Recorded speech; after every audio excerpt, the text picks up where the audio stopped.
Hello, everyone, and happy Thursday.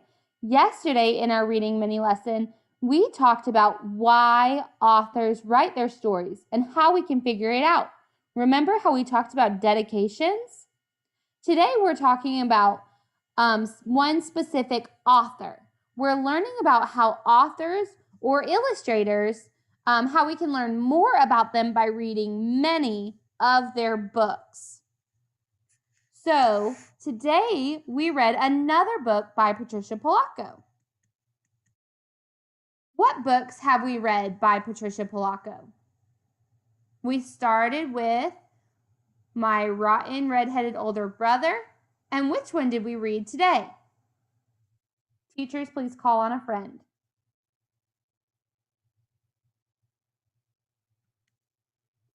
All right, let's talk about the characters and the settings.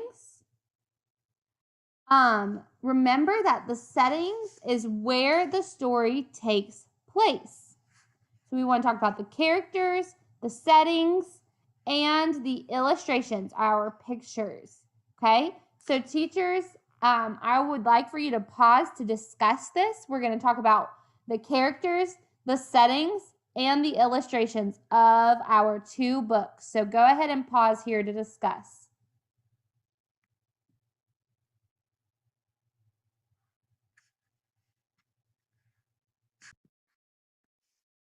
Okay. So far, we have read My Rotten Red-Headed Older Brother and The Keeping Quilt. You might have noticed some things that are similar. Ooh, do you hear that comparing word? You might have noticed some things that are similar about these two books. Think about the books as I read a page from each of them and read along with me. Do you recognize this? I look closely at the illustration and I notice that there are so many details. There's a lot of color. It looks like they're smiling. There's a lot of things going on, but it looks like they're having fun. For some reason, Patricia has a feather on her head, and I noticed that. And I also noticed something sitting under Babushka's chair. Do you see it? I noticed all the little details about the illustration. I know that the illustrations give us more information, and so I want to soak it all in. And now I'm going to read the page.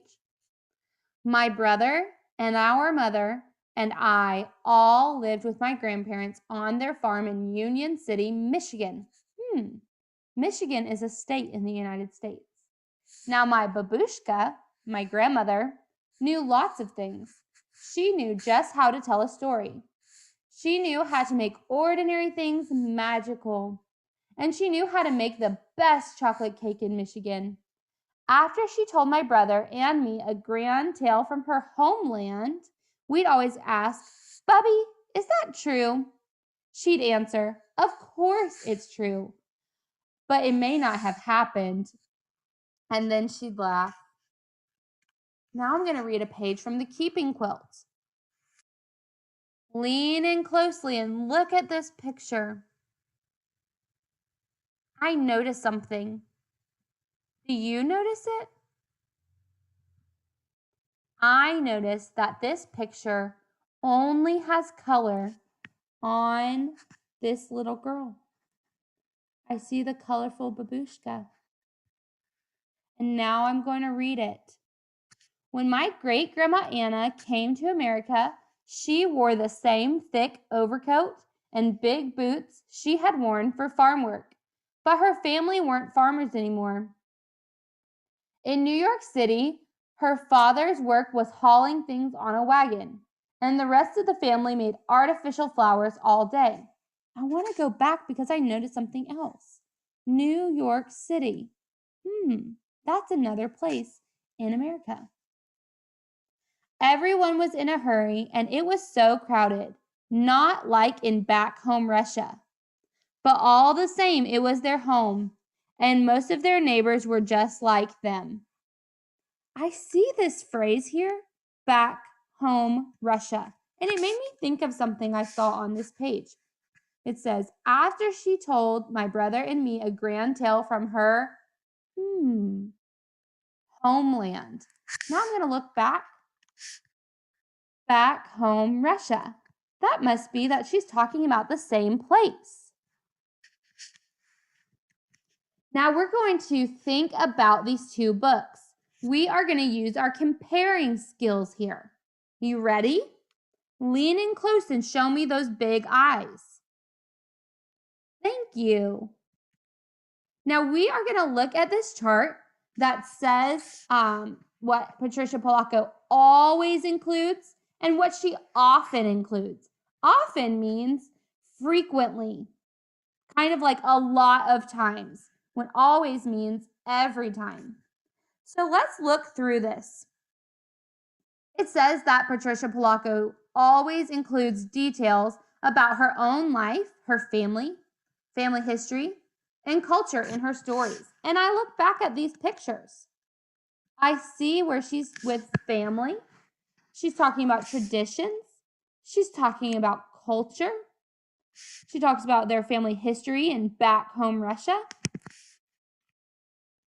It says she always uses the colors of her illustrations to connect to the mood of the story.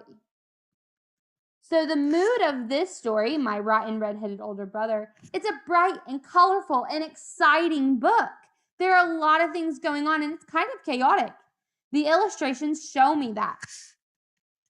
This book, The Keeping Quilt, is a very calm book that's focused on history and tradition. And it's focused on this babushka that becomes the quilt. Her illustrations include patterns. So one of the patterns from the Keeping Quilt was that on every page, it was all, it's actually kind of, I would say black and white, but this is more of like a cream color and brown color.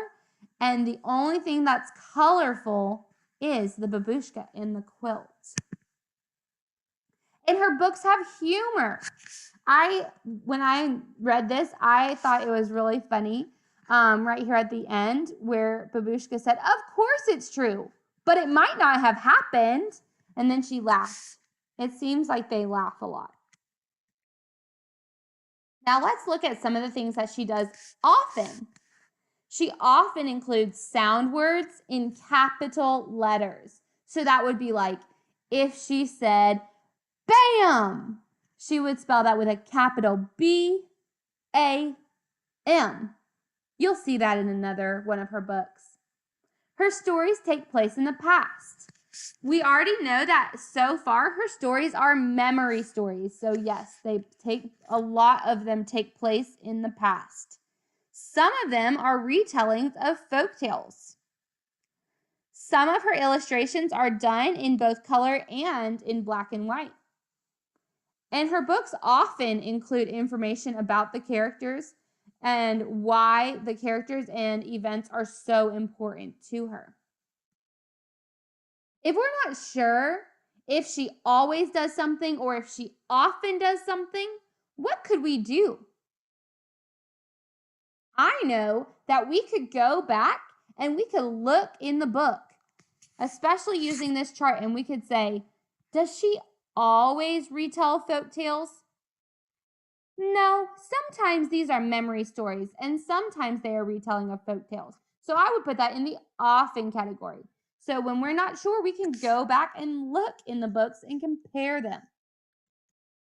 Now today, we learned that if you read many books by the same author or the same illustrator, you'll begin to notice the patterns in the way that they write their books or draw their drawings. When an author or illustrator chooses what to say or how to draw, it's called their craft. You're learning to create your own craft as a writer in 3rd grade also. I want you to pay close attention to Patricia Polacco's craft as we read her other books and think about the things that she always does and the things that she does often. Thank you so much for listening. Have a great day.